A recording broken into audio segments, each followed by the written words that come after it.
GNT Show is intended for mature audiences. Parental discretion is advised. These are the voyages of the GNT Show.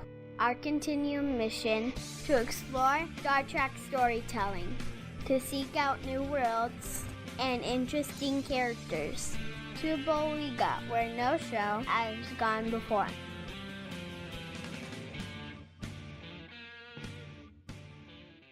Live long and prosper, bitches. Good morning, everyone. Welcome to the G&T Show, episode 271. I'm Terry Lynn, and right now, Gettysburg 7 has not joined us. We're not sure if he's going to be able to make it to the show this morning, but across the table this morning is the wonderful Soridium. Kapla. Hey. Hello. How you doing, sweetie? I'm tired. You're tired too, huh? But that's not exactly unusual. Well, you do get up at like 5:30 in the morning to do the show. Mm-hmm. That's kind of crazy. On a Sunday, no less. I know. What the fuck were we thinking? Seriously, what the fuck were we? I blame Nick. I remember it was for Nick. The things we do for that bastard. Gotta love him. What did you do this week? Coffee Clutch.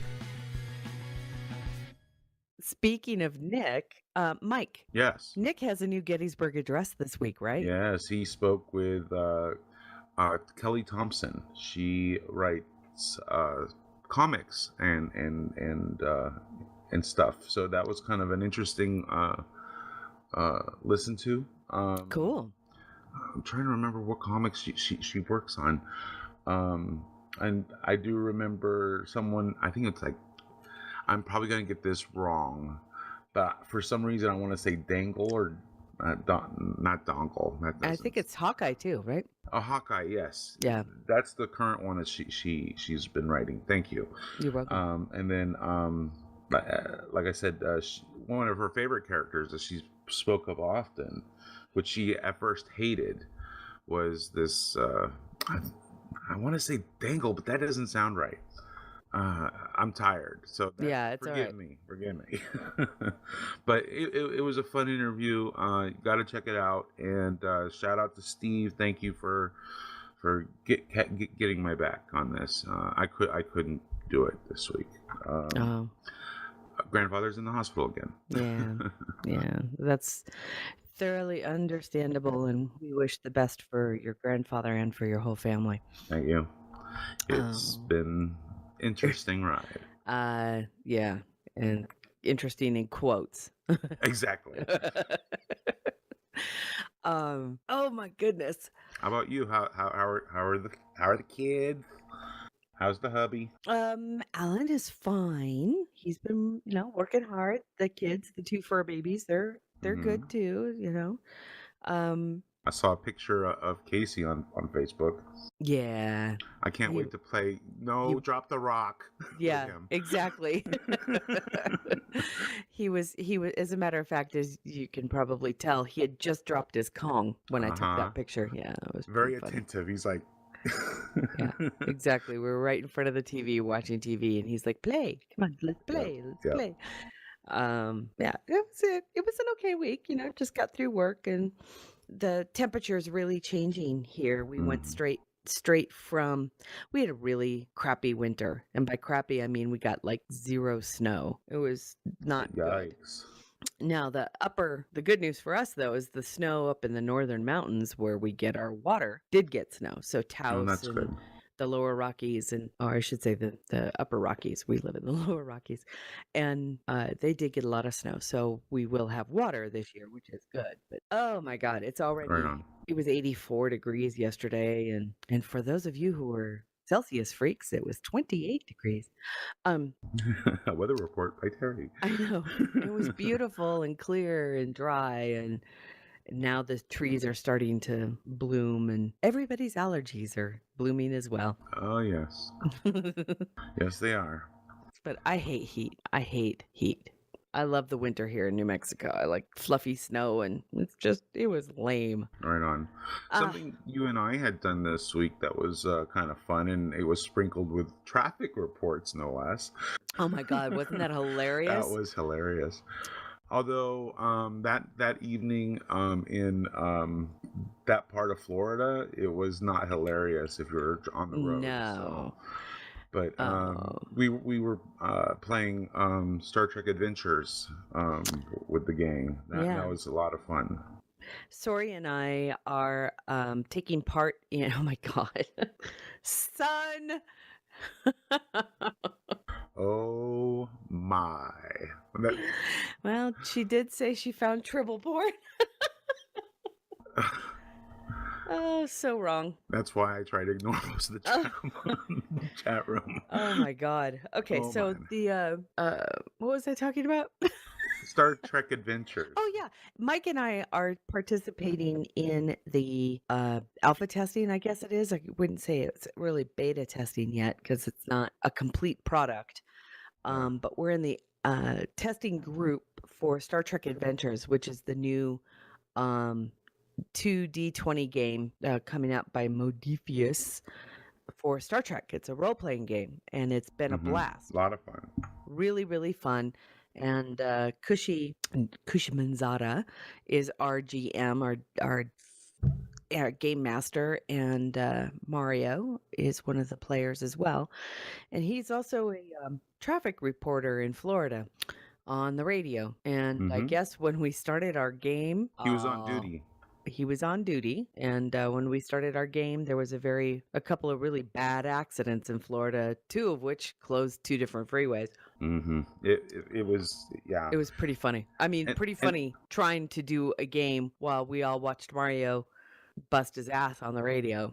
It was actually pretty cool. Yeah, and sadly, he missed every single one of his roles except one. Every time his character came up is when he needed to do the traffic update, and so he'd have to roll away and get on the real radio, and it was pretty wild to watch him. But the game, I don't know about you, Mike, but I really like so far the mechanics of the game. I'm looking forward to. Well, from what I understand, Kush has trimmed things down. He from what I understand, he's removed. He made the executive decision to not give us any of the combat yet. Right. So it's a version of right. And I think that we're going to implement that in the future. We just but what we need to do is kind of test new characters as well. Yeah. So next week we're getting a whole new slate of characters with different ranks, so we can test the game with higher level characters. Yeah. And apparently we're going to be these characters for like the next 6 months or so. Oh, that's cool. So, yeah, I'm going to take my time and try to figure out who exactly I want to be for that long. Yeah. Because, yeah, that's going to be, that's a commitment. It is commitment. It really is. So yeah, that was really fun. We do that we alternate that with another role-playing game that we play with Live, Love, Play, called Exodus. We alternate every other week. So Exodus, I think he actually records and posts. I have not seen it yet, but if he posted on Twitch, then that could be why. Then again, we're also in the middle of a campaign, so he may be holding the whole thing back until we finish the campaign. Right. And by the way, if you're interested in kind of helping us test the game, we do welcome people. I would think we could absolutely use a few more heads to help us test it out. So if you're interested, give us a ring on our voicemail, or send us a note at hosts@gntshow.com, and we will pass the information forward to the game masters.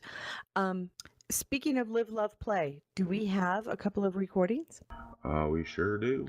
Because that would be a perfect time for me to take a quick break, if you know what I mean. Yeah. All right, I'll be right back. Good morning, GNT Show. Ross here from Live, Love, Play with my weekly doodly doo. I live stream 3 times a week on twitch.tv/Subsailor688. On Monday, I'm beginning a marathon run of the Halo series on Xbox One, starting with the original Halo Combat Evolved. I can hear that glorious overture now.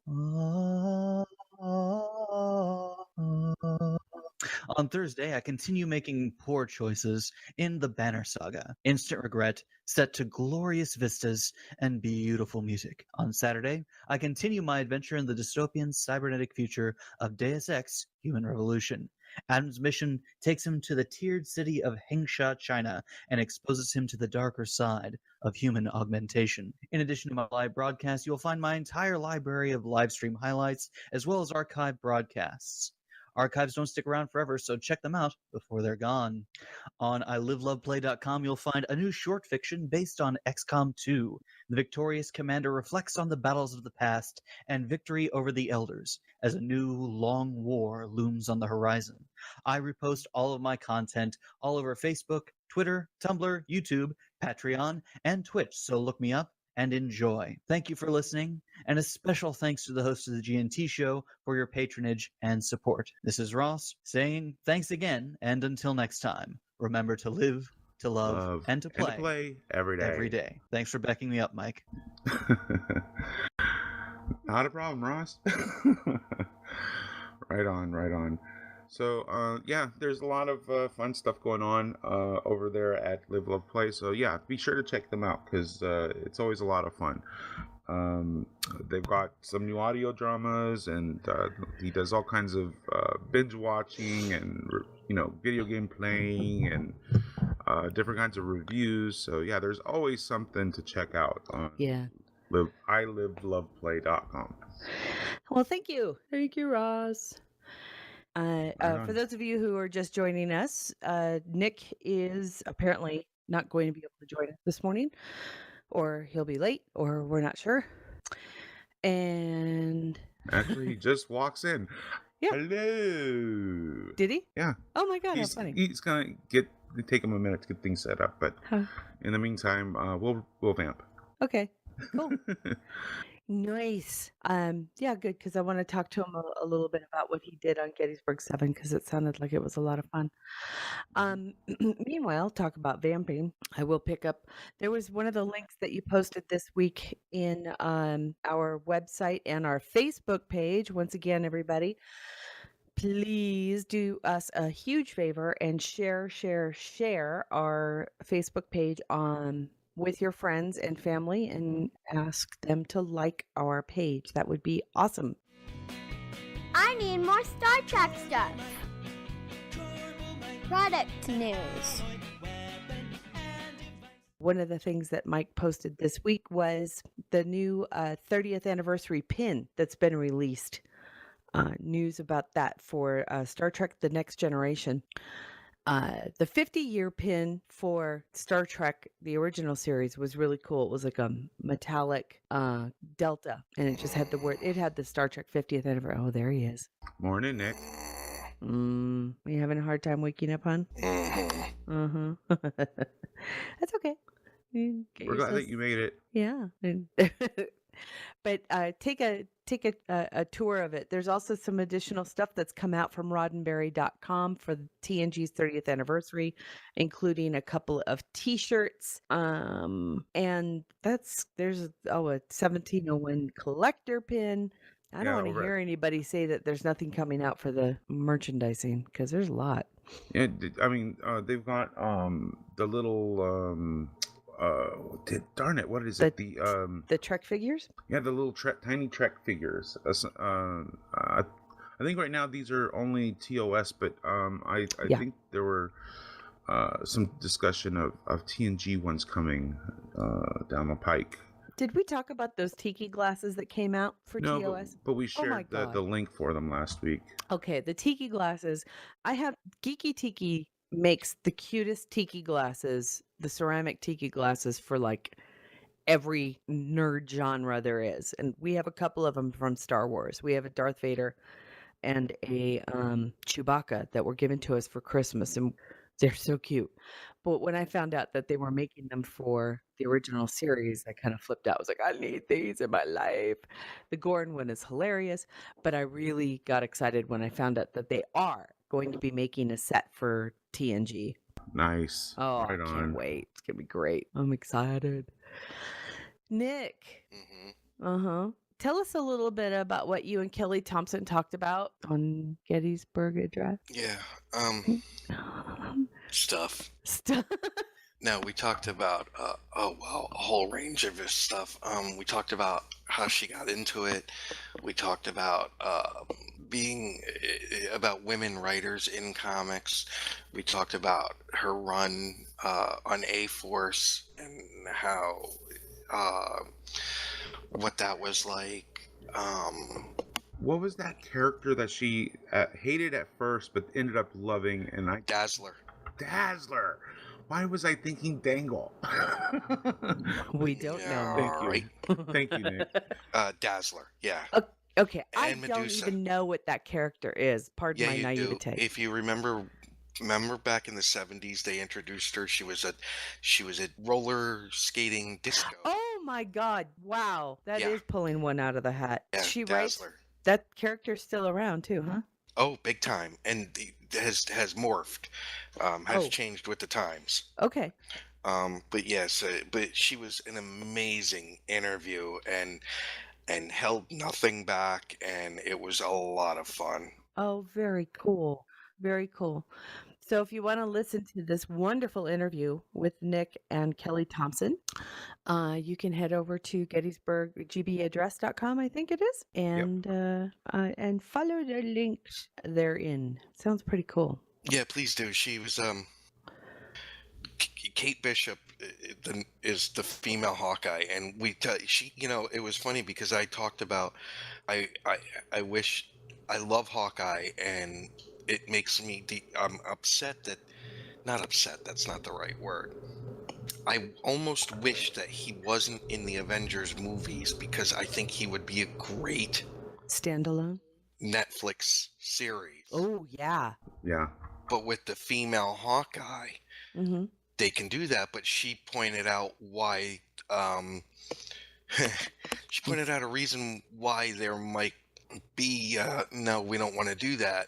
And I told her, I said, that's why she's the professional, because I hadn't thought of that, even though she's hoping again she would love for it to become a standalone series as well. But she pointed out a reason that I won't spoil for you all, but it was something I never even thought of, and I thought, oh yeah, that's interesting. Huh.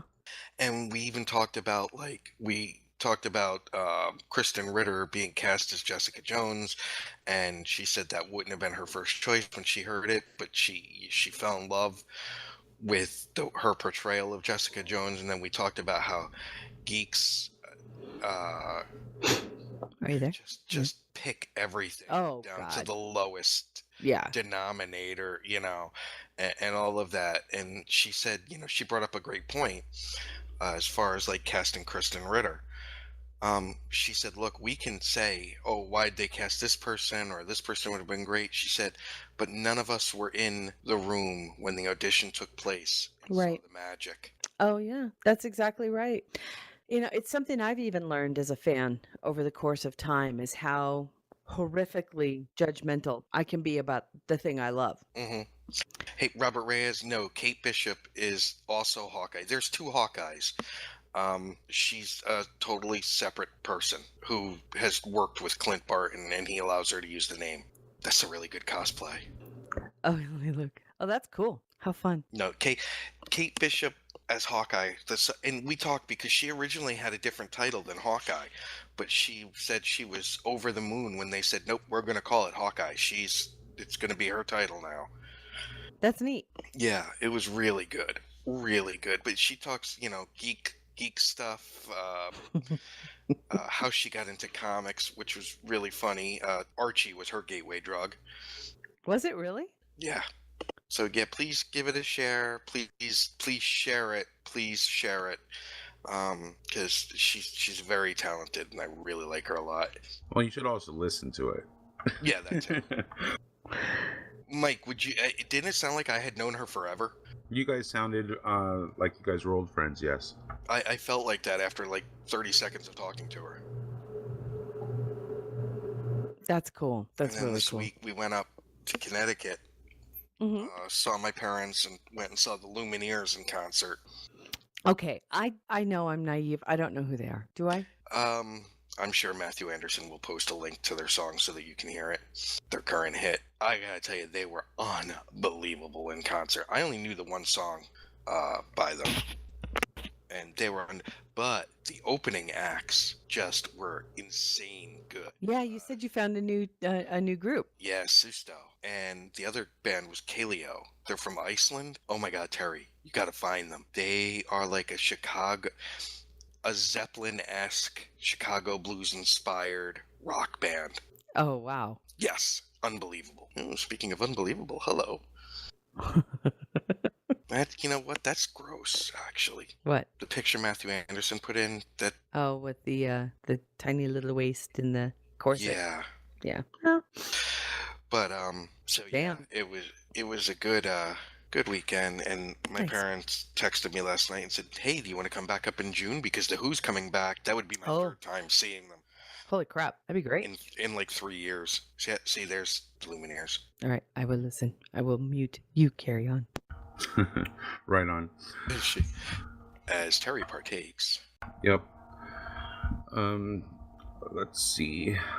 So, this I sounds like... hit snooze. By the way, I hit snooze twice. That's why I was... Oh, no problem. Tell me a Star Trek story. Book news. Our friend DEFCON, he has a new, well, it's not a new blog, but it's, he repurposed an old blog to Treklit. So, check him out. He's got all the latest book news coming out of there. Or he posts all of the latest book news up on there. So check it out. DEFCON's Treklit blog. I'll share a link in a moment.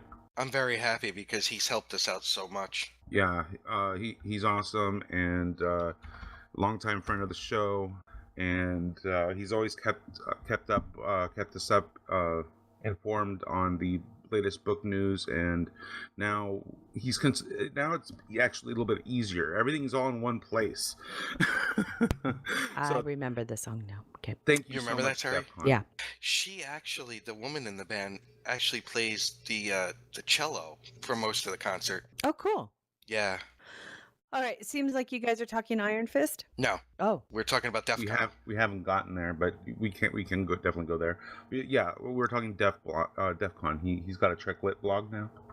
oh, cool. So Okay, because I know that we. one-stop shopping. Yay! I know that we kind of offered him a place to stay if he needed it, but he doesn't. So please support DEFCON's blog and get your updates regarding Trek novels from him. Apparently, 8 of 5 is done, and we did appreciate all of his work, Very especially much. that amazing maze of how all the novels tie in together. That was always on his. So Yeah. I don't know if DEFCON's going to be able to keep that up, but it would be. We just want to extend our deepest thanks to DEFCON for kind of picking up the baton. Yep. So I know it's not Star Trek, but it is the news du jour. Is Iron Fist Marvel's first flop, or is it good? I don't know. I just got home last night, so I haven't had a chance to watch it. Ah, okay. Well, I have seen it, and I liked it. I mean, it was a little. It looks like they strayed a little bit from their formula a little bit. Okay. To me, the pacing's a little bit slower. Slower than Luke Cage, because Luke Cage was slow. It- So and Jessica Jones was slow, but that's what I liked about them because it's like a novel on TV. Well, it's that is still going on, but I mean, even with those other series, there was a lot more action than what I saw in the first several episodes of Iron Fist. But to me, it seems almost more meditative in the way that it progresses. You know, it's the whole martial arts vibe. And then, spoiler, Mm-hmm. the end. Other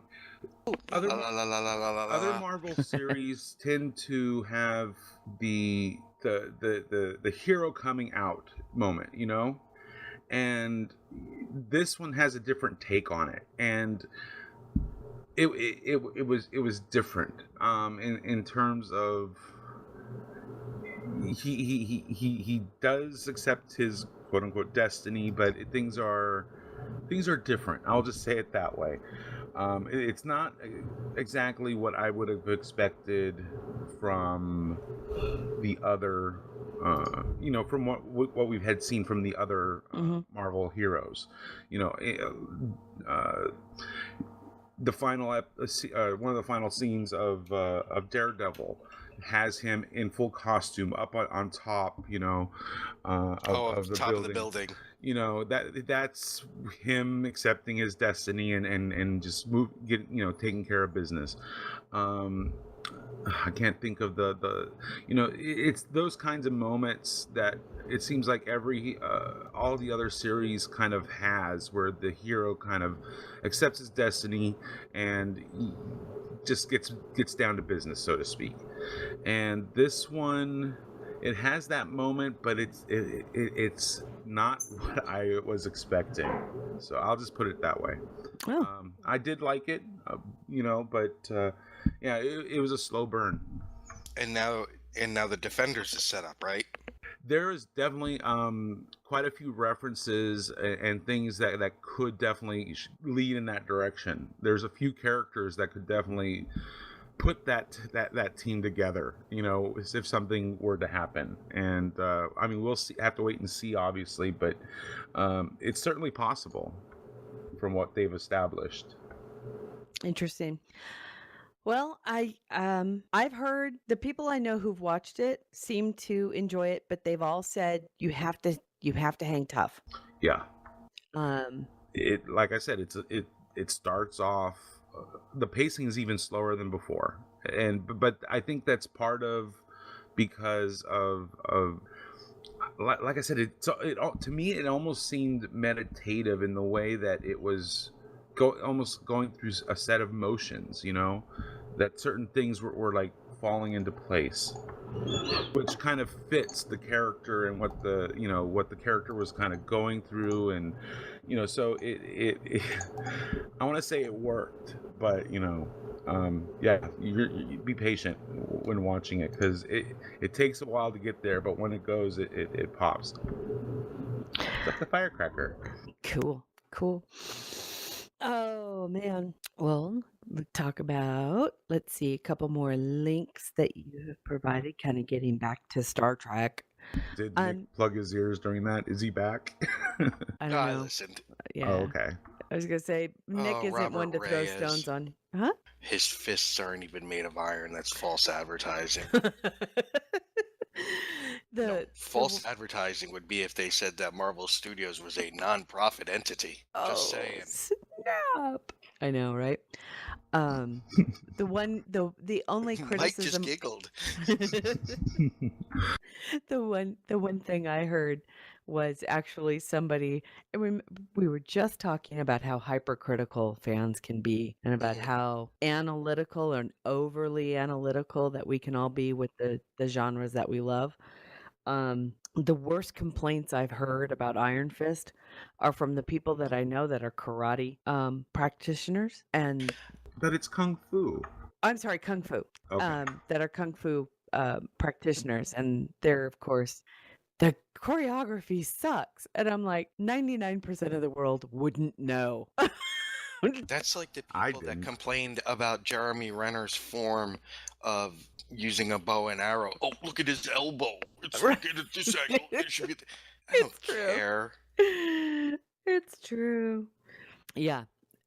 At the end of the day, 99% of the people don't care. It was fun. If it was fun and people are having fun, just let them have their fun. And if you can't have fun because you're so bothered by the hypercritical, don't watch the show unless you really love it. And then I will say that when it does it to me is if I'm watching something, and it takes you out. And here's the most insane thing that has ever taken me out of a movie. Okay. Saving Private Ryan. Oh, okay. So I was gonna say it has to do with some kind of weaponry, right? No, they're walking. Remember when Ted Danson was the captain that they I came across? I couldn't get through the first 30 seconds, hon. Oh, so Ted Danson's a captain. Well, that immediately bothered me because he was way too old to be a captain in the paratroops in World War II. That just, the average age was like 23. It was insane. The other was he was wearing black boots, and they didn't wear black boots back then. They wore brown boots, and that just totally pulled me out of it Interesting. for about 3 seconds. And then and once you said, okay, I'm over it. Oh, because Tom Hanks, Yeah. Ted Danson, Paul Giamatti. I mean, if you don't get sucked back in with that With cast, Great cast, right? yeah, that's gonna be crazy. But yeah, that's like when people went nuts about Hawkeye. You know what? I know nothing about archery, so I wouldn't know that. Two, you're gonna complain about the way his elbow is canted when they're fighting aliens coming through a hole in the sky and destroying New York City. Pick your battles, dude. Pick your Yeah, battles. really. I have a question for you, and I know and I realize it's like Star Trek's on the back burner right now, but so back to Marvel. We had this question. This came up with, like I said, with Kelly Thompson. We did this whole and she said how exhausting it can be for her as a writer. Yeah. Oh, I can understand that. I really can. But I do have a question when it comes to Hydra and S.H.I.E.L.D. Mm-hmm. All right. Is S.H.I.E.L.D. supposed to be a secret organization or not? They were. Until they built the Triskelion? I mean, because what the fuck is up with that big-ass building? Think about it. CIA is a secret organization, but we know they exist and where their headquarters is, but we don't know what they do for the most part. Okay, so that's okay, Mike. Well, I was gonna say, S.H.I.E.L.D. started off secret. Then, because of the whole Hydra thing and how public that went, and how badly that went, they had to. They came out. Then, because of some Inhuman screw-ups dealing with Inhumans, they had to go underground again. And I think now they're going. They've come back out. They've come back out. So it's with S.H.I.E.L.D. It's just like they exist, they don't exist, they exist, they don't exist. Yeah. It's a little confusing. It just depends on what I was sitting part there the other day going, okay, what part of the season you're in, because well, it was even the movies, because I was like watching Civil War. No, I was watching No. Winter Soldier, and they have this big ass building, and throughout the entire first section of the all of the Marvel movies, you don't really see like a big above ground organization. Everything's kind of underground, literally, and people never really see who S.H.I.E.L.D. is, that it's all of this underground operation that's this phantom wing of some governmental kind of.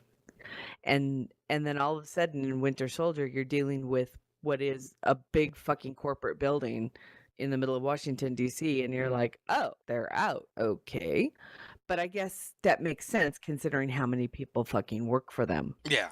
All right. That was it. I was just a little confused going, because if they were supposed to be secret, they're doing a really shitty job. Yeah, those helicarriers, right? Yeah, they're kind of hard to hide. Well, it's shit like that makes me laugh with conspiracy theorists, because humanity ain't that good at keeping secrets. We're just not. Somebody's gonna blow it. Oh, yeah. Exactly, right? Don't even get me started. Our government is so evil that we covered up the moon landing. Thank you. I'm like, oh yeah. But yeah, the Abu Ghraib scandal should show you, how good people are at covering things up. Which is not. We are not good at covering things up. I'm just telling you. And it's not just our country. It's humanity. It's humanity. Humans don't like secrets. We just don't. We really don't. I'm actually, I'm going to punch myself in the nuts after I say this. No. But I once heard Dr. Phil say, oh God, I'm going to punch you in the nuts. But it's true. A secret's not a secret till somebody says it out loud. Well, what kind of ridiculous thing is that to say, huh? It makes sense though if you think about it. No. If you and I know something Mm-hmm. about Mike, Hey and now. hey, no, it's okay, Mike. I'm not saying we know anything about Mike, It was and we only talk that about one it among time. ourselves. It's just two people talking.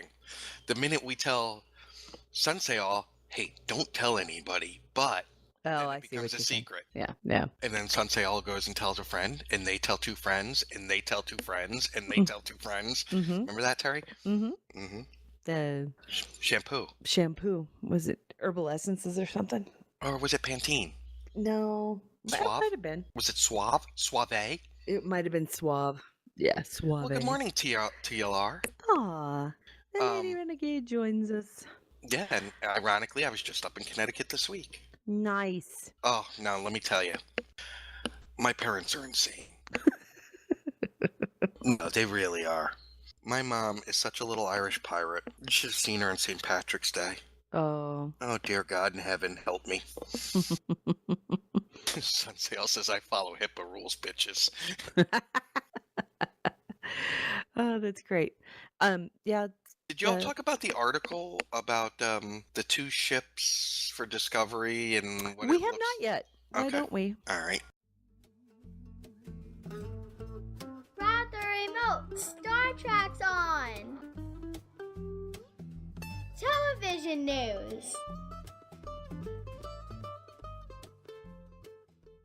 I was going to say, because I know we need to kind of get back onto the Star Trek thing. You guys probably followed it closer than I did. Oh, by the way, everybody, Gettysburg's Address, Kelly Thompson interview. Why don't you listen to it and share it? Thank you. Yeah. Is this the one where they're talking about the role of the Shenzhou? Yes. Okay. Let me pull that one up. Links should be in the chat room. Boom. Look at that, Mike. I know, right? Mike's out Andersoning Anderson. Well, I did, Is this the movie pilot article? Let me look real quick. Yes. Yes. Yeah, Okay.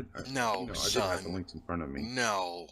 What'd she say? Tribble porn? No. Oh God, Nick, don't do it, son. Don't do it. She posted it in the chat room already. Oh, no. What's wrong with her? No, Robert Reyes saying, post it again, son. Quico there. So I thought we'd lose Nick. We did. She posted it. Shit. Okay, so Makes sense. the movie pilot article has come out, which says that Discovery will split the main cast between two different ships, the Discovery and the Shenzhou. Commanding the Shenzhou, we already have known, they cast Michelle Yeoh as the Captain Georgiou, and with two other main characters aboard that vessel. And they're saying that it's the logical conclusion will be that the show's focus will be split between the two ships, although recent rumors suggest otherwise. So which one is it?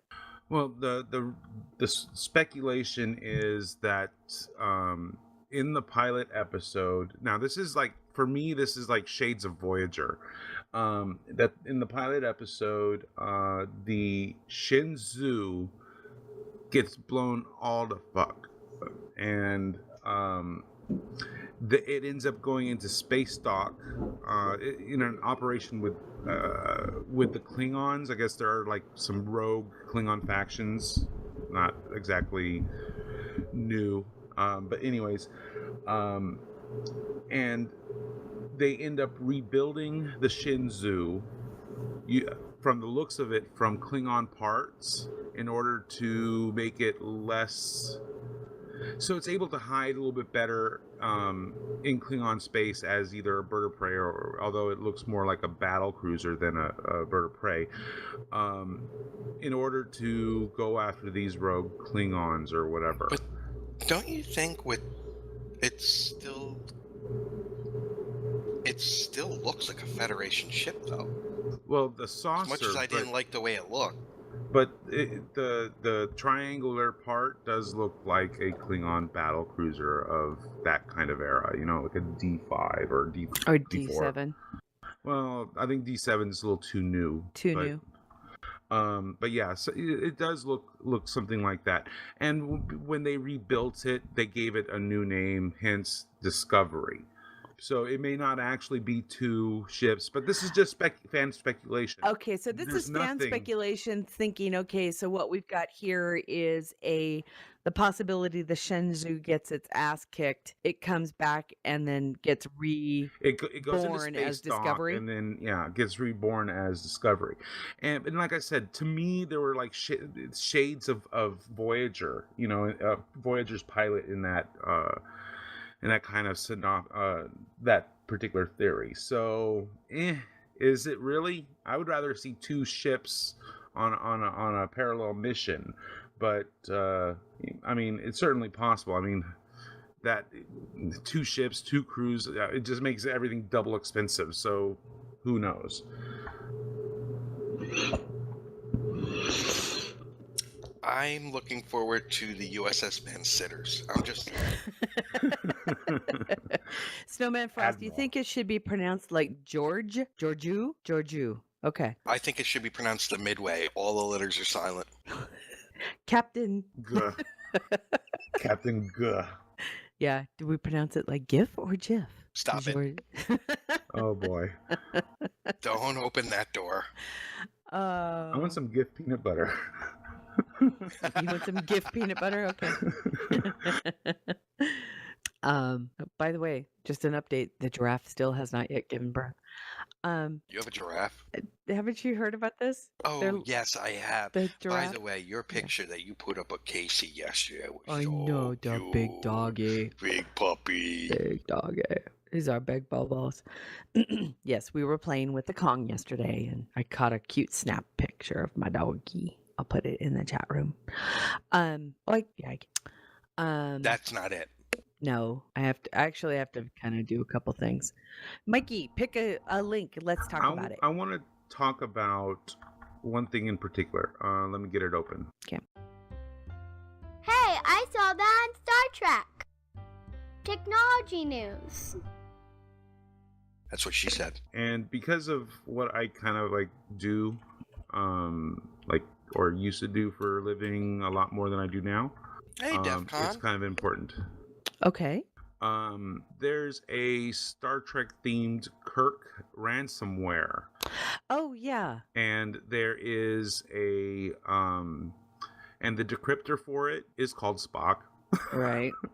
Hold on. DEFCON just put something in the chat room.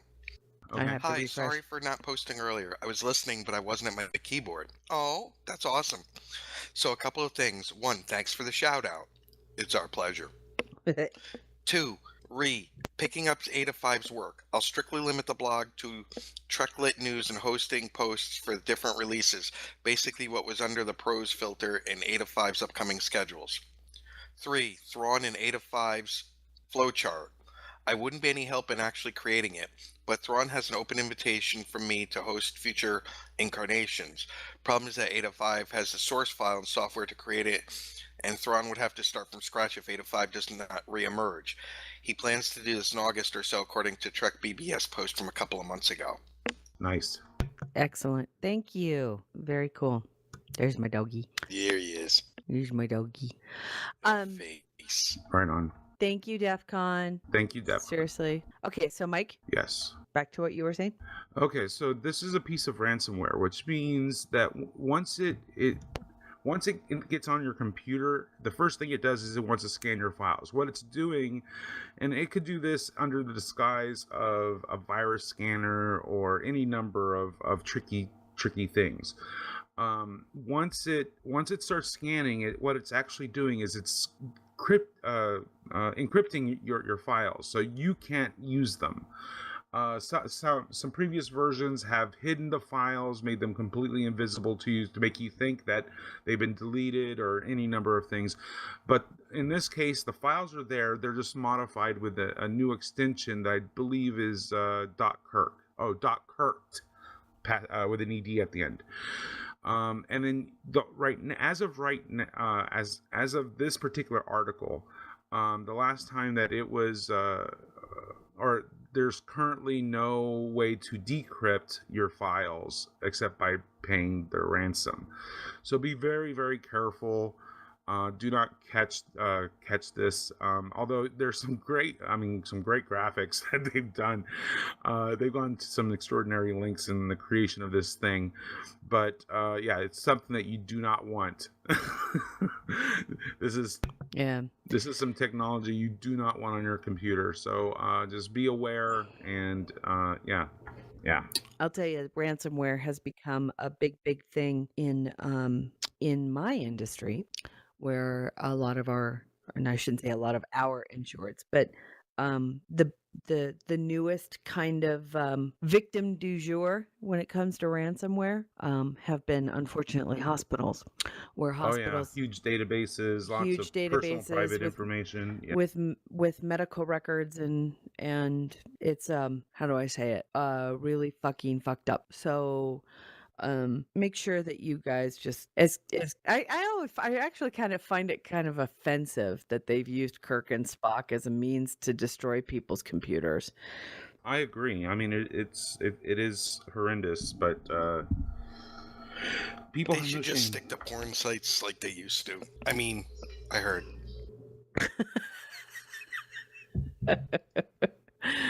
Oh, so yeah, very interesting to say the least. Ooh, what's that? Look at that. the cover to Dayton's new book. The Hearts and Minds, Upcoming Star book. Trek: The Next Generation. Very cool. Oh, yay. DEFCON throwing down some knowledge. I know. Saw David Mack's tweets about his completion of the manuscript for his Star Trek Discovery novel. I think he said he got it in 9 days 9 early. days early. Yeah, he got it in That's 9 days early. awesome. Nice. Well Congratulations. done. And don't bother asking him when they intend to release the book. Don't bother asking him when it's set. Don't bother asking him pretty much anything about the book, because he won't answer you. And he's starting to get a little cranky. I don't blame him. So leave him alone. He finished the book. The good news is we're getting tie-in novels to a show. That's fucking awesome. Oh, all right. So Mikey, this link that you posted. Oh, you know what? It's already 8:00.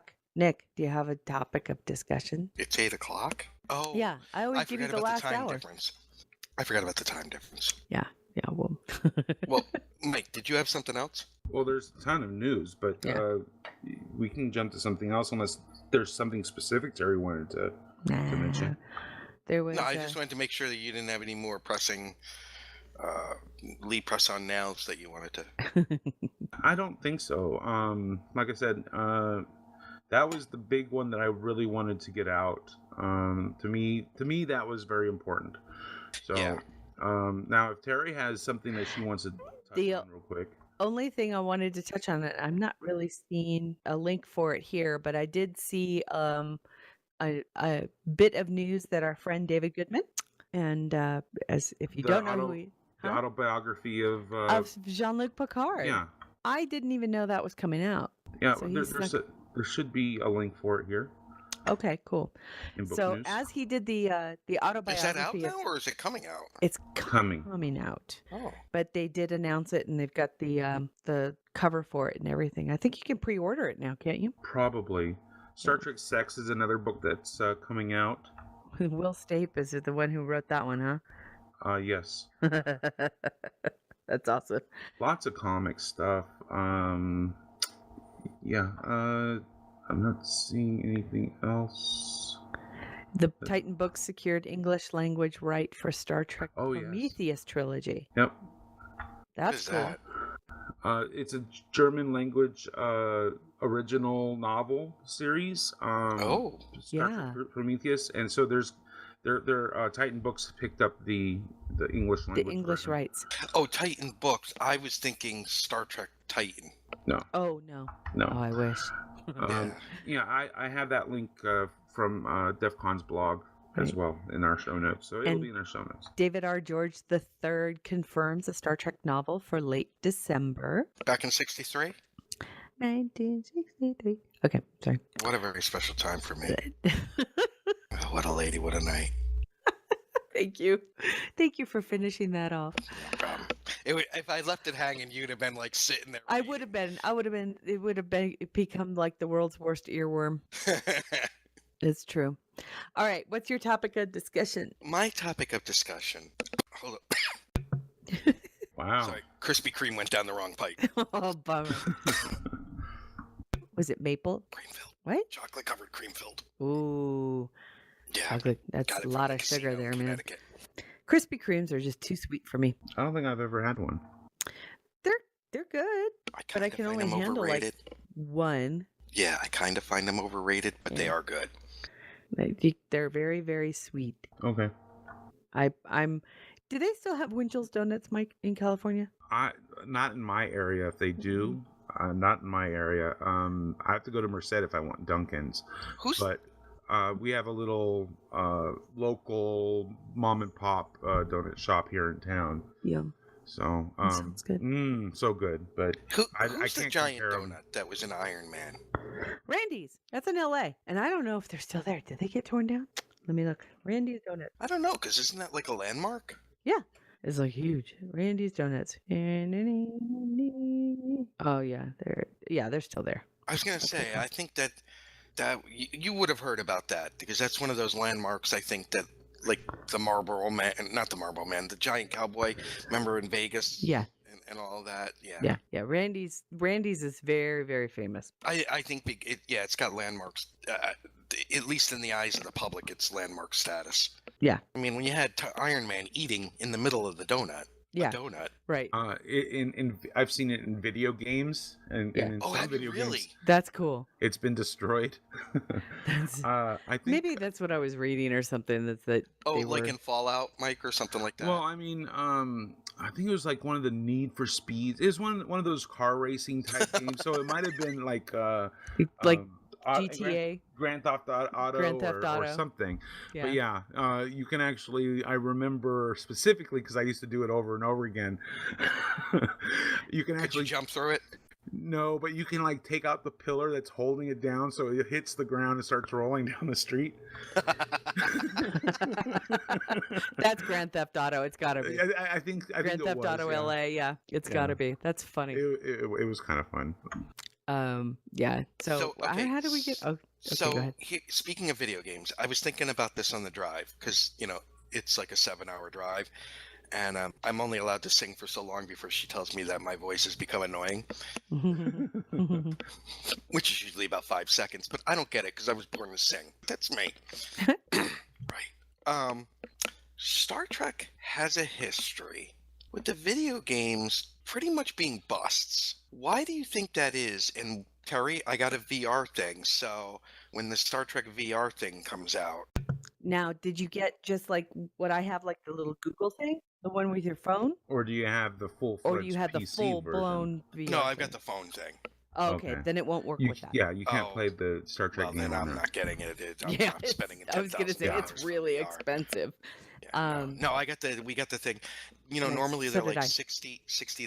I got Yeah. it for 20. So I got mine for 30. Yeah, I got it at Brookstone. It was on sale Oh, nice. I got at the mine. Mohegan Sun. I got mine at the Verizon store because they were with my Google Pixel, Google VR. It's very cool. Why are they a bust? Well, that's a good question. For the most part, I mean, think about it. Console games for them have really not been that good. No, and the one Except for Star for, Trek ironically, the 2009 was Voyager one. panned, huh? The Voyager one was good. The one that I always remember. What and was it? It was the Contact Team one. Bridge Crew or Brid- No, where you were like an away team. oh. It was you were especially it was a design, and it was interesting because it incorporated the aliens from the episodes with Savage, with John Savage. Yeah, Elite Force. Thank you. It was Elite Force. That was a fun game. Okay, so we have role-playing games, simulator games, pinball games, computer games. Okay, there's. Well, Go ahead. I think the reason why they haven't been as great as some other games or other genres or whatnot is probably because gaming the vast majority of gaming seems to be the whole pew pew, blow shit up type of thing. And Star Trek isn't always about that. I mean, ideally, Star Trek isn't about that. And I think that's part of it. I mean, And I think that's what made Elite Force so good was you were on an away team investigating stuff, but still had the pew pew. yeah. So I mean, I don't know. I haven't played any of those other Trek games. So in Elite Force, you get trapped in this kind of like Sargasso Sea where there's a bunch of other ships trapped, and you go. So like the Hirogen are in it, and the aliens from what the hell was the name of the episode with John Savage, the two-parter? Oh man, Equinox. Yeah, Equinox. So you get those aliens. Torek was a character. Chell, the Bolian, the nervous Bolian from Voyager, he was on the OA team. So you're investigating all this different stuff to figure out why you're trapped there, and you've got all these different aliens and you're fight. You of course it's like Star Trek Online. You have to fight as you're figuring out the stuff. But that was like the only now there was another console game that I played on my it was almost like Risk. Oh, I can't think of the name of it, where you had like your sectors and you had to there were the factions were the Federation, the Klingons, the Cardassians, the Romulans, and the Dominion. And it was almost like Risk. You had to take and hold areas. How long ago was this? Oh, the mid-2000s. I have a whole list. I mean, there's Conquest, Star Trek Conquest. Yeah, that was a fun game. And there's also there's a great list on Wikipedia, believe it or not, of all of the Star Trek games going back to 1971. And I know that was it Bridge Commander was always a very Bridge popular Commander was one. very popular. And I remember it's the one thing that most people talk about and actually still compare modern games to. Right. And so for some reason, they can't seem to get it right for console games.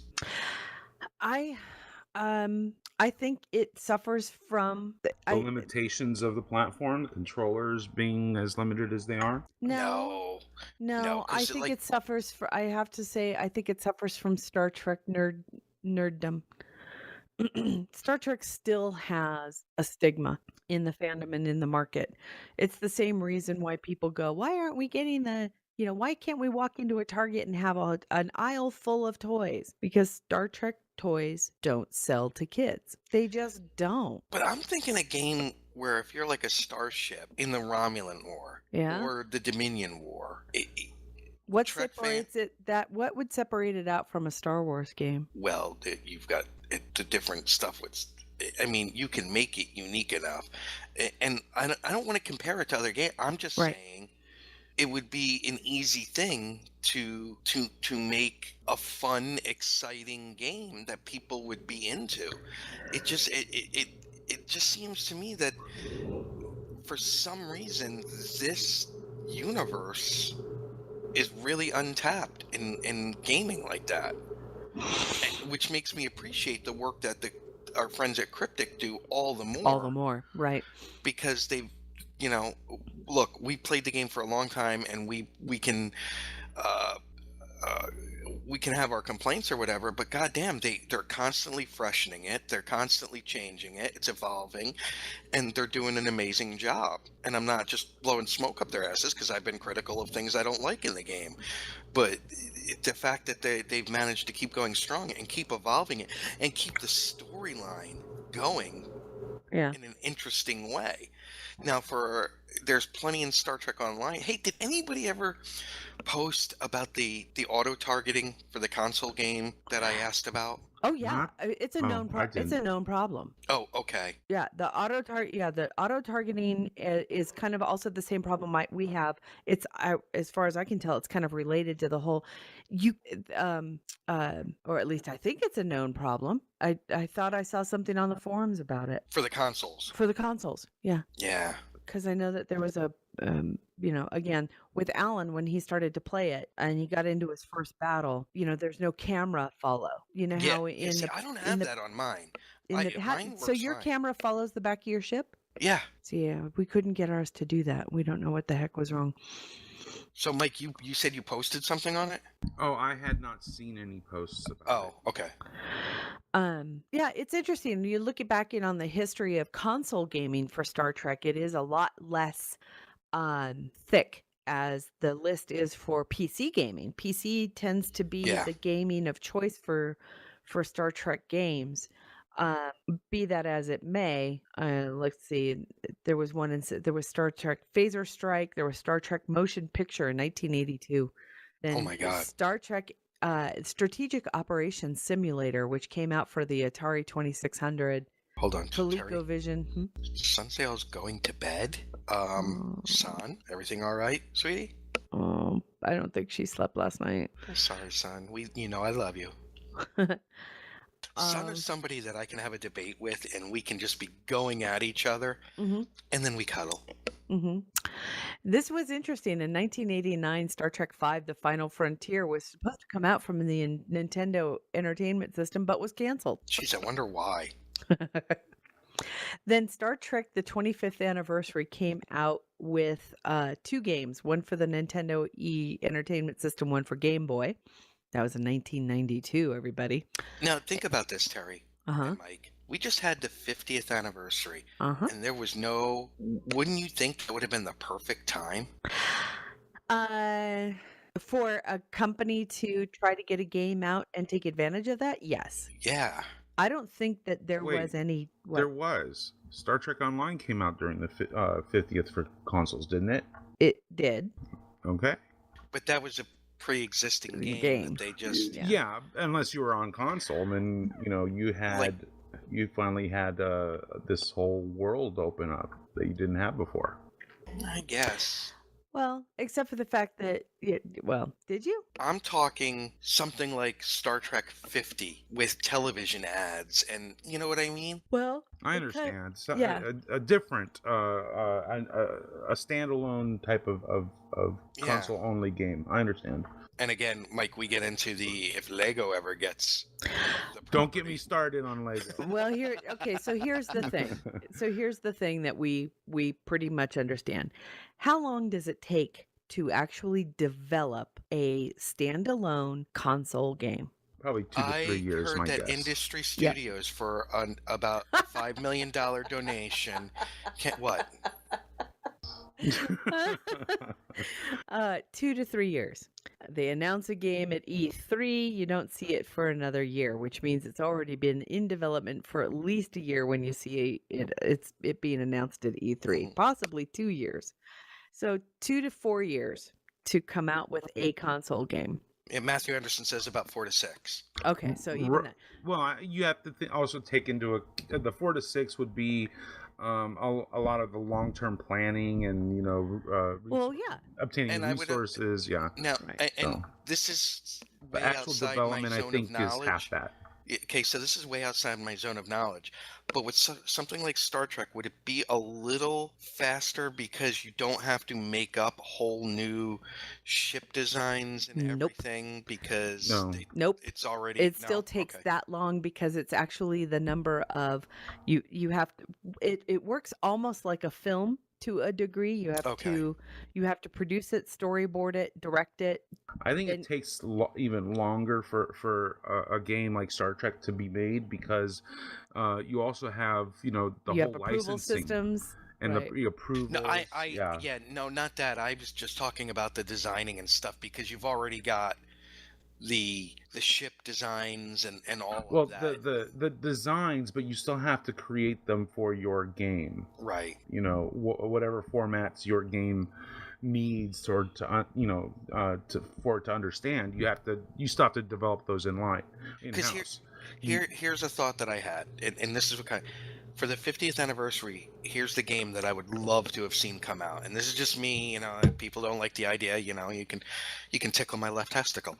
I think it would have been awesome to have the game set where you're at the Guardian of Forever and you can go to explore any of those where you're like the time periods as Federation scientists or Klingon scientists or whatever, and that way they could also incorporate other things that people like. Does that make See, sense? I like the idea of it, but I don't think it would have been and once again, it was the 50th anniversary of the original series. Right.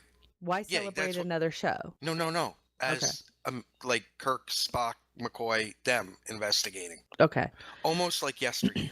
The problem we had in the middle of all of this was a unique contractual kind Yeah. of relationship with Paramount as they were trying to pitch an entirely new universe Yeah, right that's during the true. 50th anniversary. So there wasn't a whole lot that they could do that would have been that would have been for the original series, that wouldn't have been perceived as liquidating the market from Paramount Yeah. film. I think that's what killed it. I really do. I think that's what killed the opportunity for CBS to do something big for the 50th in gaming and in a lot of other merchandising, was that it would have been perceived as taking away from Paramount's film. And Paramount wanted to take advantage of the 50th anniversary and coming out Well, with a film. I don't blame them. I don't blame them. Yeah, and so I think that's kind of what did it. On top of the fact that it did come out with one console game that was related to the Kelvin universe, and it tanked. I mean, in 2013 when they came out with Star Trek, the one with the Gorn, Mm-hmm. everybody panned it. They panned it. It was, everybody hated it. So, that the fact is that Star Trek Online got on consoles pretty fucking cool. But look at how long we've been waiting for Star Trek Bridge Crew to come out. And that's the virtual reality, the future of gaming, the virtual reality, future of gaming. We're getting a Star Trek game out. Just from the shit I got to test on it, it was fucking awesome. But the development on it is extremely complicated. And it takes a long time. This has been in development for at least 3 years, and they've had to postpone it by another year. It's harder. Anytime you have a PC component, it makes it just that much harder. Mhm. As Snowman Frost was saying in the chat room, the consoles, they're a unified platform. They have set hardware. You can plan and build systems out a lot faster, a lot easier, because you know what everyone has. To a degree. But what if you're planning on a game that you think, oh gee, I'll make it for, say, PlayStation 4, or in the context of, okay, well, I'm gonna aim for Xbox One and PS4. You have to stay in contact with Microsoft and with Sony to determine, by the time I'm done with this, are you guys just gonna have a new console? So you have to plan for the console that comes out. Yeah, but what I'm saying is, once you know what console you're releasing it on, Right. you have that set hardware. You don't have to worry about it changing or Right. any variations thereof. Right. Whereas with a PC, you have infinite possibilities. Different kind of video cards, and all Different that video stuff. cards, different amounts of RAM, different processors. You have all of these things, and you have to find a middle road that allows the most people to play Right. without sacrificing your game. Right. So you cannot create a game for the max player. You have to make it for the middle of the road player. so so making a game for PC is a lot harder than making one for console, just because of all the different possibilities being thrown at you. Now, so yeah, that I don't know. That's kind of what the point I was trying to make, though. I know years ago there was a Starfleet Academy game. I mean, there's another one where you're a cadet and you go on, That was there was Klingon Academy too, which was back in the year 2000, and that was all PC. That wasn't even for console. God. Here's one. 1994, Yeah. Star Trek Starfleet Academy Starship Bridge Simulator. And that was in 1994. It was made for Sega 32 and Nintendo. Oh my God. Sega 32. Wow. I just laughed because that was, Jesus. I know. It's Star Trek Deep Space Nine Crossroads of Time was made for Sega Genesis and the Super Nintendo system, and now the I had a Genesis. did you? We had the SNES. Yeah. But it's true. I mean, by the time that you get a large company and it is a machine, right, to plan out, storyboard, hire your developers, get inside those computers and start actually developing for a game, chances are the platform you're creating it for hasn't been released yet, as the way that platforms are coming out on an every 2 to 3 year basis now. I would say, how often are PlayStations coming out now? Every 3 years? It seems like it, but they're supposed to be it's supposed to be something like 8-year life or shelf life. Yeah. I Well- thought that was the thing now, like with the Xbox One or the PlayStation, was the updates just go into this, so you're not. That would make No, I sense think the only because the difference Wii is between about the- done, well, right? Yeah, because the Xbox One and but I know like the difference there is on the Xbox One, you can watch the Ultra 4K Blu-rays, and you can't watch the Ultra. Oh, you're breaking up cutting a little in bit. and out, Nick. We heard about half of that. Yeah. So you said that the new PlayStation allows you to play 4K videos? No, that Ooh, you're breaking up bad. Yeah. X. We might. not How's our even a ping? third. Let's see. Let me check his ping. We're sorry, guys. Slight technical difficulty. I'm not seeing his ping at all. Hello. Oh, there you are. There you are. Okay, can you hear me now? Yeah. Yes. Okay. Xbox One S, you can play Ultra 4K Blu-rays on. Xbox One only plays Blu-ray. Okay. That makes sense. But I think that's an kind of the difference incremental. there. Yeah, like Matt Anderson said, that's an incremental improvement, but not a completely new system. Like going from say Wii U to the Switch. Ooh, now Mikey's Skyping out on me. Yeah. I think we're running into a little bit of a problem. Hold on. But God damn, am I still Klingons are Skyping? jamming us. No, you're good now. Okay. Like that Anderson was saying, incremental improvement. So it's like adding a little feature here, so a little feature there, whereas a major update, like a new system going from like Xbox to Xbox One, that was a major overhaul.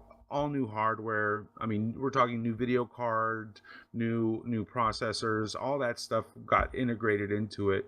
Whereas with the incremental updates, like you said, Xbox to Xbox One S, larger hard drives, just minor tweaks, just to give it a little more shelf life, so to speak. But it's still using the same hardware essentially, Right. just minor differences or minor upgrades to it. But you can plan that, okay, that the video card is going to be pretty consistent, the processor is going to be pretty consistent to all the other Xbox Ones that are out there. It's just, it might be able to handle 4K video, or it might be able to have a larger hard drive, or it may have wireless AC built in instead of wireless in, or whatever the shit. But it's just basically the same thing, so you can plan accordingly. You don't have to go, okay, what the hell, what kind of video card is this person going to have versus what video card that person's going to have. It's the important things that are going to be consistent throughout, And sound card. And sound card. The major hardware is all going to be consistent until you get to a new major release. So think about all of the coordination it takes to know what kind of not only systems are out there, but to be in contact with the other companies to determine what are they going to come out with to kind of, how can I keep my game alive as long as possible? And that's really at the end of the day what they want, especially if they have in-game purchases, right?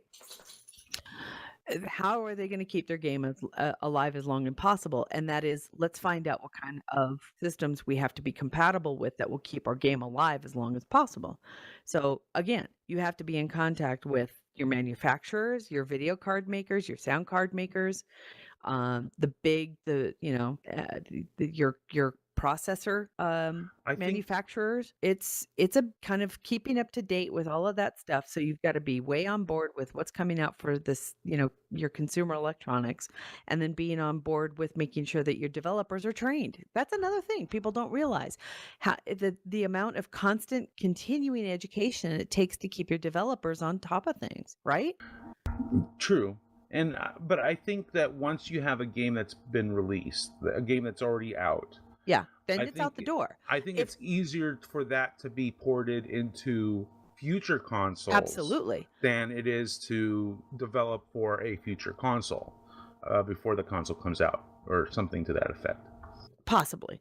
I mean, we were talking about Zelda Breath of the Wild, which of course was delayed because it was developed for the Wii U first, and then they decided they were going to create the Switch. So instead of putting out Breath of the Wild just for Wii U and then creating a different version of it for the Switch, they actually created it for the Switch, which delayed the release in Wii U and then released them at the same time.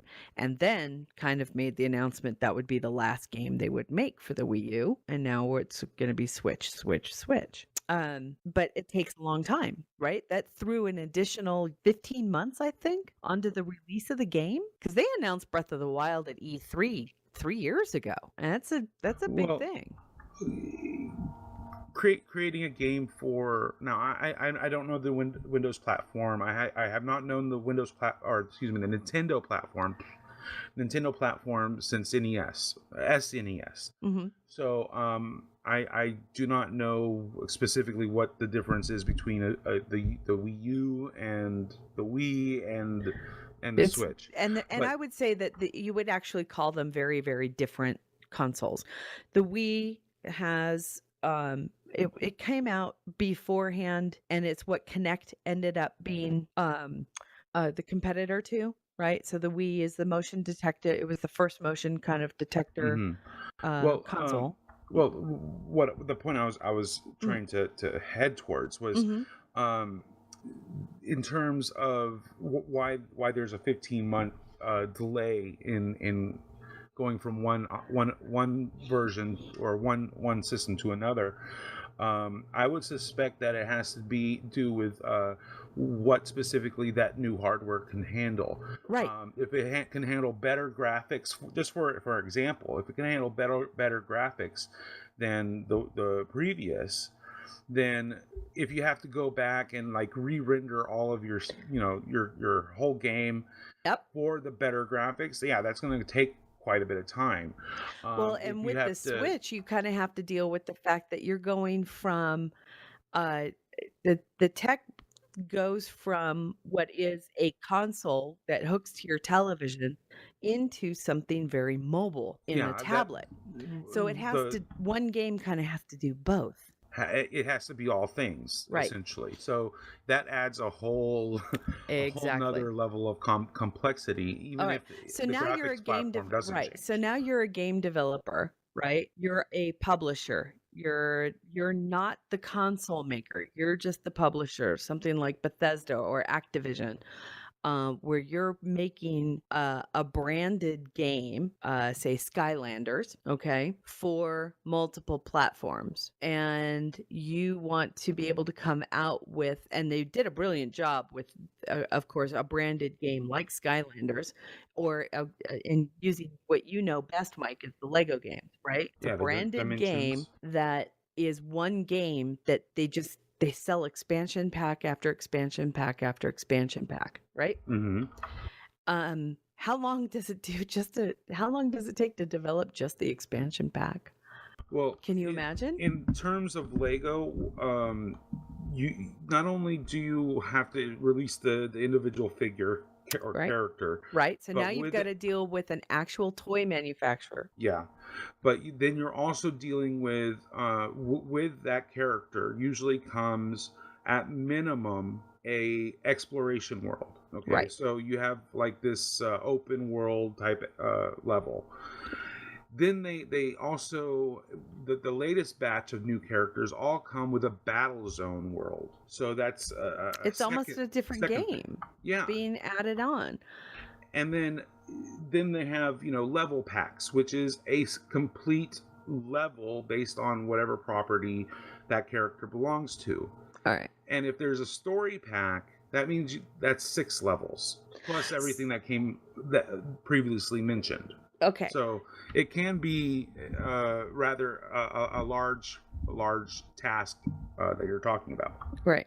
So looking at it from a Star Trek point of view, there's Nick is right. I mean, it's got a couple of problems with the fact that Star Trek #1 doesn't sell to children, and video game consoles, especially those that have long life right now, are definitely geared for kids. They just are. Are they?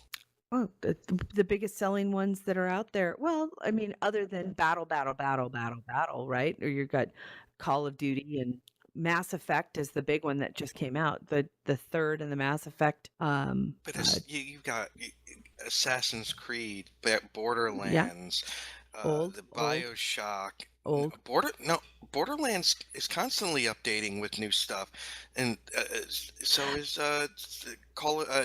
Assassin's Creed. So, well, I'm not disagreeing with you, by the way. I'm not.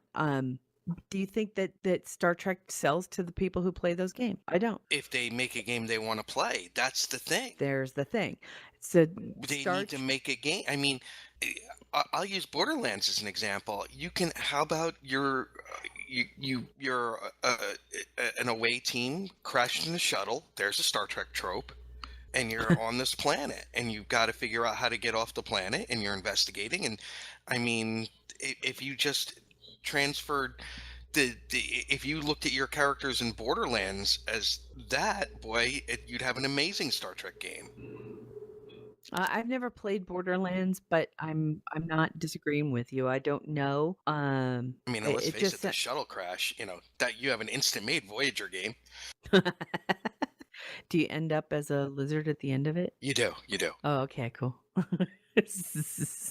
So I don't know. I think that the idea of, seeing console games for Star Trek, what would you do? Would you make a TAS? Would you make an original series? Would you go Kelvin verse again? How do you make it out of one of the movies? How do you tie it in? And therein lies the rub. I think we might see something for Discovery, maybe. I mean, we've known about it long enough, and it's been delayed a few times. I wonder if we'll see. And now we know we're getting tie-in novels. I wonder if we'll get a tie-in game. Although I'm wondering whether or not Star Trek Online is able to integrate any of that. Too. Yeah, it'll be interesting to see if we see any Discovery material coming through. It's a licensing thing, so yeah, we'll find out. Francis, don't be afraid to share with us, Francis. For those that don't know, Francis Albert is what I call Al Rivera. Al Rivera. The head, if you will, the Picard of Cryptic, because Francis Albert, like Frank Sinatra. Yes. Very fun. I don't know. What would you like to see in a game, in a console? Well, Mike wants to see Klingon. That's what Mike wants to see. Well, yeah. I can. You'd like to see Romulan, right? I would, but probably as some kind of expansion after you get the game grounded and popular. I don't think to start. Okay. Something that I have to say, the Star Trek board games do quite well. Yeah. Star Trek fans are really good about buying the board games and the Hero Clicks and the Starfleet. What is that? Starfleet Battles Fleet or whatever Captains. it is. Yeah, Fleet Captains. Fleet Captain. Yeah. Did we lose Mikey? Yeah, he said he'd be right back. Oh, okay. I'd like to see. That's kind of what Conquest was like Fleet Captains. Yeah. Except on the console. Okay, interesting. Welcome back, Mikey. Yep. So yeah, I think the board games are very successful, but they're also how do I say it? A very focused market.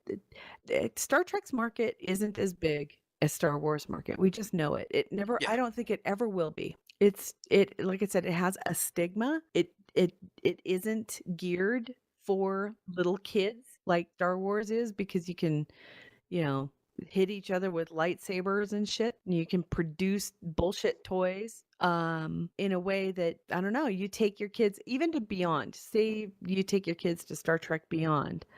You might be able to sell a few Jayla dolls, but what? Go ahead. One of the things that Star Wars has been successful with their games, what comes to my mind is Star Wars. Their films have these moments, okay, these little bits of from their films that translate well into video games. What comes to mind is pod racing. Yeah. Okay. Well, yeah, I mean, he purposely designed that entire sequence so he could sell a video game. Sell video games. Then there's like, you know, the whole TIE fighter battle with the X-Wings, you know. Those are little snippets that translate well into video games. And to roller coasters. Yes. So and to toys. Look at the Yeah. AT-AT Walker toys that you could put your figures in, and it was Yep. giant, and you had, you know, so you yeah. Yeah, so Star Trek really doesn't have those moments, really, where it would kind of translate really well into that you can build a whole video game around, you know? Yeah. Well, I would argue that the Kelvinverse does. Yeah, but that's because I think that was part of JJ's plan to transform Star Trek into Star Wars. And look at how the movie got panned by the fans, because the fans knew it and said, look, this is just one big advertising for bullshit toys and roller coasters. Why don't you give us a Star Trek movie? And I was one of them. I still am to a degree on 2009. Although it wasn't as bad as Star Trek Into Darkness, but I think they came back a little bit with finding that the balance in Star Trek Beyond, where you can make a fun action movie that had bits of humor about it, and still kind of remain true to at least some of the ideals of Star Trek. I don't know. I think that we're, you know, when it comes to merchandising and specifically video games, you know, do you want it, what is the future of video games now? Are we going to be looking at virtual reality? I think we are. I think that VR is going to be, we'll see a big push. We'll see a big push in VR games, and specifically first person shooters and stuff like that. Yeah, but that because of the hardware requirements, that's still, you know, many years off. But yeah, Yes. I think that is kind of the future wave, is going to be moving towards virtual reality, because I think we're at our limit when it comes to what we currently can do, which is like 3D. I mean, we've been doing 3D for 20 years. Star Fox was one of the first titles I can think of for the Super Nintendo that actually tried 3D and kind of pulled it off. Heck, did Tron. anybody Remember Tron? does anybody realize now that you can always could play Star Trek Online in 3D? What? Well, It has a 3D mode. I've played Star Trek Online in 3D on a triple screen, no doubt. It was amazing. And that was 7 years ago? 6 years ago? Yeah, Well, triple it's- screen. No. I can barely afford the computer I have. It's a 2009. That's the thing, right? You have to wear special glasses, and it just happened to be a 3-monitor setup this guy had. That's all. But you can still totally, there is a 3D switch. You just flip it on. You can play Star Trek Online in 3D. It was cool. So there are certain, you know, does 3D not get used because people don't realize they can use it, or is it not being pushed? I Well, have never seen it pushed. There's a difference between 3D and then there's like And now VR. all games are made for, basically nowadays are made for 3D, unless you're talking about a 2D game. But so almost all games now are 3D, whether or not they have the 3-dimensional where glasses and objects pop out at you type of effect. I think that is not just because hardware hasn't really come out, isn't as readily available. That's one of the hurdles that VR is going to have to overcome. Yeah. And it's one of the hurdles that 3D, the pop out into your face, duck because something looks like it's going to hit you in the head type of thing. That's one of the limitations that it's had. But a lot of games now are all games pretty much are being created in 3D. Oh, I can't tell you how different World of Tanks is on the new 4K curved TV that we got. It's crazy. And also the new TVs, this one, black is truly black. Like if a show fades to black, you know how you still have the light coming off your screen? Yeah, not here. It's black. The whole room goes black as if there was a power outage. So you've got the much more contrast. Plus, we got the sound bar, Terry. Yay. Oh my God. Yeah, those are cool. Oh my God. It's nice. Well, it'll be interesting to see what we see as far as the evolution. If there is some new games that may come out for console for Star Trek, I don't know. I know that we're waiting, I think, for a May release for Star Trek Bridge Crew, which is the new VR. And what do you have to have for that? You have to have an IBM supercomputer? You do have to have either the PlayStation, the Sony VR system, or Windows, something Windows based. I think they're making it for. Yeah. And I don't know what's going on with Oculus Rift now. That may have gone by the by. We will see after their legal troubles. So the one I played it on was the Sony system. And there is another one. They were making it for 3. It was Sony, it was Oculus Rift, and it was another one. It started with an H, I think. I'm so bad. Wasn't like HTC or something? It was HTC's system, correct. And it is, but they're, for all intent purposes, these are standalone virtual reality consoles systems. You have to purchase them. It comes with not just a very intricate headset, which has speakers and headphones and a thing that covers your face. It's very, very intricate, but it comes with hand controllers, and these hand controllers detect the motion of your hands, how you're moving.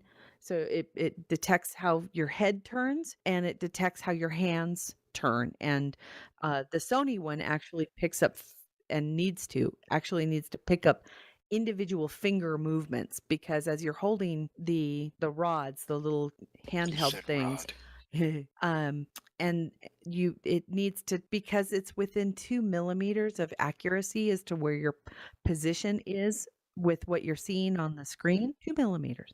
When you're reaching out to touch a console, it looks like your finger is touching the console. So Snowman's Frost is right. Computer-based VR is very costly. The cheapest I've seen it is $799. So that's shocked to be getting that soon. That is one of the bigger hurdles for this newer tech. So did you all, before we end, talk about the email or the message that Continues put out? We did not, shall we? Sure. I made something Star Trek. Unofficial Productions. Sure. I don't have it on me. I don't either. I think the message that you're referring to essentially said something to the effect of they have wrapped production on their final 3 episodes. They're all in post-production. Their next episode should be out soon. I think they announced where that will be. I do not know because I don't have it in front of me. But I think that was the gist of it, wasn't it? Yeah. Yeah. So congratulations. Sad to see you guys go. You guys did fantastic. They did a great job. Looking forward to seeing these final episodes. Yeah. Cannot and wait. They did it correctly. Well, they did, absolutely. And And I'm just glad that they were able to finish them off before, as they knew the guidelines were coming down. So they were able to complete what was Well, they and were is. already in production They when the right. guidelines Well, they were came down. already, So and they already had an end game in sight and in planned when the guidelines came down. So they trimmed it to big time. but Yeah, you and I, all after the three of us guidelines. know how much they trimmed that up by, so they could finish Yeah. without having to breach those new guidelines. So, I am sad that they weren't able to complete out the way we all had hoped they would, but the fact that they were able to kind of truncate things and get them completed within that amount of time is pretty cool. And again, congrats to everybody involved over at Star Trek Continues. I know that you guys, it was a huge, huge passion, work of passion and love, and it shows, and the stories were fun and great, and it was just nice to see stuff get done and out, and so people could enjoy it, unlike others. Yes, I had to make the dig. I really did. Fuck. Okay. But yay for Continues. And now that we're looking at a new television show, I'm very excited. I'm also very excited I'm kind of trying to get back into writing again. And it's been a long time since I've sat down and written a few scenes, and I kind of did some this week, so it'll be fun to kind of stretch out in that regard again. You're telling me I'm so creatively constipated at the moment, but my life is not getting any easier. Providing me any more opportunities to be creative. It's hard. It's a time, you don't realize how much time it takes. You have to give yourself to do that. So I miss, what I miss? I actually miss when Nick wrote. I miss Nick writing stuff too. Yeah. You know who else I miss? Andrew? No, your Star Trek Online. Anthony? Win. Oh, Winfield. God, I have not even opened him up in so long. I'm thinking the last time I opened him up may have been back during maybe Delta Rising? Yeah, I believe it. Nah, it's been all Satan. I still want the J. I still want the J, god damn it. I'm just saying. No, you don't. I'm You pissed think because you Will do, got but you one. don't. Who did? Will Cohen. Did he really? Yes, I'm all jealous. Oh, I bet you he looks beautiful in it. I bet he does too. All right. Announcements, Mikey. A new Semantic Shenanigans should be out this coming week. So keep an eye out for that. Other than that, I'm not sure. Mike, do you have a link for the GBA? Yeah, the link's in the show notes. Okay. I saw Scott this week from the O Sports Show. Right on. Oh. He actually was switching cars with one of my coworkers, his mother, and he was driving with the baby to Dallas. So I don't know when their next show will be, but he was wearing an O Sports Show jacket. Nice. It was very cool. So you guys don't forget, you can always, if you want to get your sports nerdery on, please listen to the O Sports Show, Scott and gang. File shows intermittently. Things have been a little bit crazy since Scott became a father. So I can't believe him and the rest of the crew are also college students. So yes, so there's a lot going on in their lives. And word on the street is Scott will be applying to the Albuquerque PD here soon. So we'll see how that goes. Yeah, I know, right? Right on. I know. Okay. And Gettysburg Address 5. Nice. With Kelly Thompson is up. Please give it a listen. Give it shares. Please go to our Facebook page. And real quick, so after the concert, after the Lumineers at Mohegan Sun, I was out in the area where they sell T-shirts and everything, and the bass player for Susto, the opening band, was standing there, and I walked over and I was talking to her, and I asked about an interview, so I'm gonna try and set up to talk to them because that would be awesome. Plus, she was dreamy. Very cool. But they were, Susto was really good. But yeah, the Kelly Thompson interview, please listen to. I think there's so much in there, and it's not just about comics, and it's geekdom and writing and she takes on being a woman writer in comics, and her background is extremely interesting, and she's also written 2 novels, one of which was optioned for TV and never got picked up, and now there's talk for a movie. It's called The Girl Who Would Be King. So yeah, give it a listen. Very, very cool. Awesome. And I think that kind of does it. Don't forget to like our Facebook page. Yep. Please do. We need likes. So share, like share, us, share. us. Get your If you friends don't- and family to like us and share us. And if you don't, and we have to go away because there's not enough Facebook likes, Mike, what is our motto? He's like, which motto? Which motto? It's The been one a while Mike since- coined. The one Mike coined. I don't remember. You only have There was- yourself. You only have yourself to blame. Okay. Jesus Christ. There's been so many mottos. so many mottos over the years. We've been doing this for 6 years now. Oh, and T-shirt. apparently happy birthday to Connor Trenier. We love you. Oh, you dreamy bastard. Okay, that does it for today's show. Join us next week for episode 272. And then the crazy begin. All right, you guys have a great one. And until next week, live long and prosper. Kapla. Joel on True Gamers. GNT 2. A 7. A 1. On March 19th, 2017, from Michael Hinman. Who's now in New York. And he's an editor of a Pulitzer Prize winning publication. But he's not a real journalist, according to a certain segment of fandom.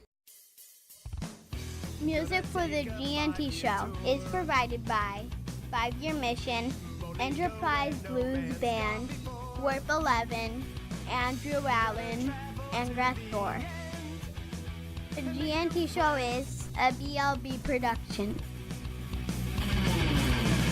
Move ahead, walk back to 10.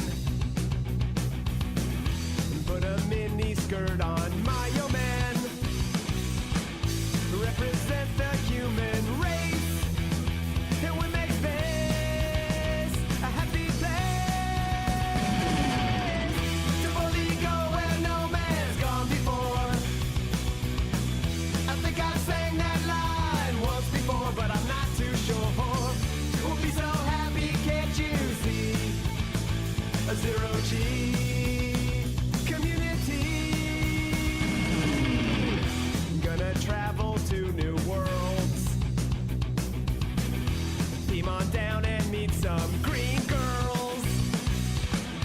Gonna see what we can see. A fancy free galaxy. To fully go where no man's gone before. I think I sang that line once before, but I'm not too sure. We'll be so happy, can't you see? A zero-G community.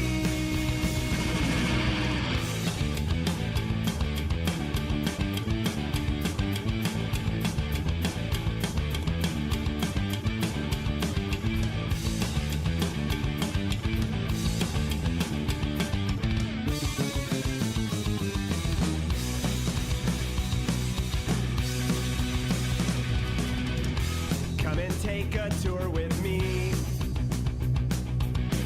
There'll be no cons or Kobayashi. Gonna travel to the end and make new friends with aliens.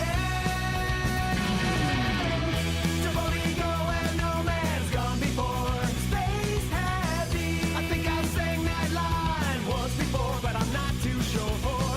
We'll be so happy, can't you see? A zero-G community. To fully go where no man's gone before. Space happy. I think I sang that line once before, but I'm not too sure. They'll be so happy, can't you see? A zero-G community. Ghost and the GNT Show. Subscribe to our channel and don't forget to check out Semantic Shenanigans and live, love, play.